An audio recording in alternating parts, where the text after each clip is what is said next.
Do you sometimes catch yourself daydreaming about people you don't even want back in your life? You replay moments you know were painful. You mentally visit places you promised yourself that you'd never return to. And you think, what the hell's wrong with me? Well, there's nothing wrong with you. Loneliness is powerful, and the brain doesn't like social deprivation. It registers it as a threat, so it tries to solve it. And sometimes it solves it by replaying old connections. Sometimes it creates fantasies. Sometimes it generates intrusive or even sexualized thoughts just to stimulate something. Because stimulation feels better than numbness. And that doesn't mean you secretly want those people. It doesn't mean you've got a strange kink. It just means your nervous system is trying to fill a relational void. And then there's the disassociation.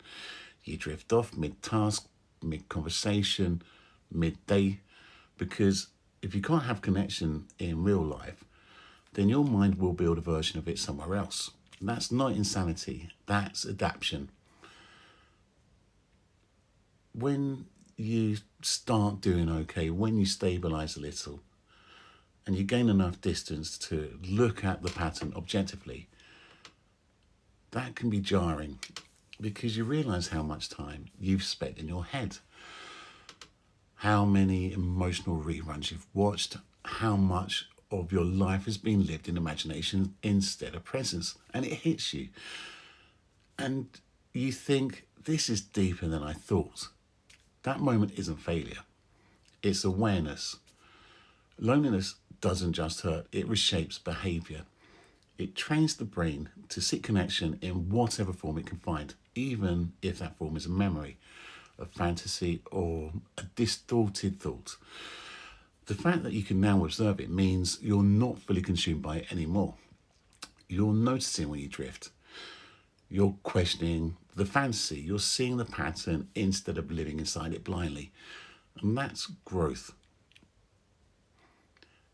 Healing from loneliness isn't just about making more friends. It's about slowly teaching your nervous system that real, present moment connection is possible again. It's about tolerating the discomfort of being here in your body without escaping.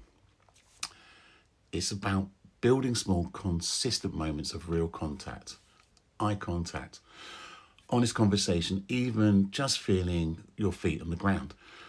You aren't pathetic for wanting connection. You're not broken for craving intimacy. You're human. Loneliness can distort your thoughts, but it does not define your worth. And the fact that you're aware of it, that's the beginning of coming back to yourself, one present moment at a time.